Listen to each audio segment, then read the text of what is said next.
Visakha city TDP party president కండి Babji, south TDP incharge సీతం రాజు సుధాకర్ పిలుపుతో రాష్ట్ర తెలుగుదేశం పార్టీ అధినేత చంద్రబాబు నాయుడు విశాఖపట్నం విచ్చేయనున్న సందర్భంగా విశాఖ దక్షిణ నియోజకవర్గం 35వ వార్డ్ పరిధి ప్రాంతం నుంచి సుమారుగా 500 మంది నాయకులు, కార్యకర్తలు, ప్రజలు స్వచ్ఛందంగా చంద్రబాబుకి స్వాగతం పలుకుతూ సిబిఎన్ చూద్దామని తరలి వెళ్లడం జరిగింది. జై తెలుగుదేశం, జై జై తెలుగుదేశం నాదాలతో ఆ ప్రాంతమంతా మారుమ్రోగింది.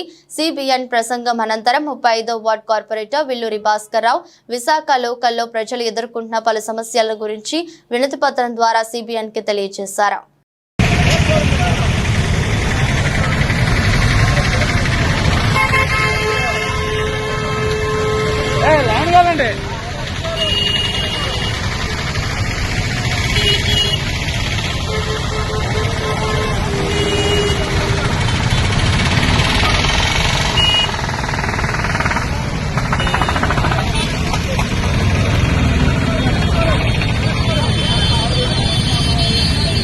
लाइन क्या है?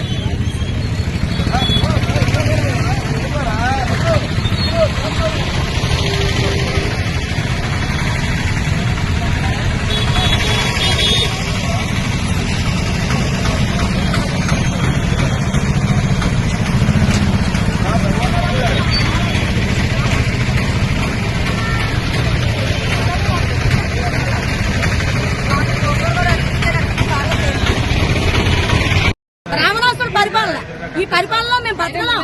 అందుకే ఆడవాళ్ళందరూ కలిపి ఇలా వస్తున్నాం. మాకు చంద్రబాబు నాయుడే కావాలి. మాకు చంద్రబాబు నాయుడు ఉన్నప్పుడు, పరిపాలన ఉన్నప్పుడు చాలా బాగుండేది. ఇప్పుడు మళ్ళీ అతని పరిపాలన కావాలి. భరత్ మాత్రం ఏకగ్రీవంగా ఎంపీ కింద వస్తారు. వంశీ గారు మా ఎమ్మెల్యే కింద వస్తారు. మాకు ఈ రెండు మాత్రం కావాలి.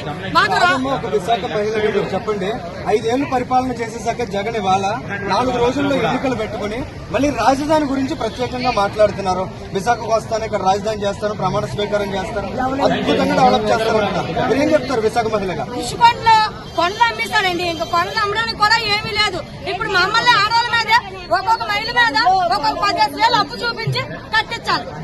ఒక్క కొండ కూడా లేదు. కొండ లేకపోవడం వల్ల మనకు గాలి లేదు. ఆ గాలి లేక చాలా మంది ఆరోగ్యాలతో ఇదవుతున్నారు.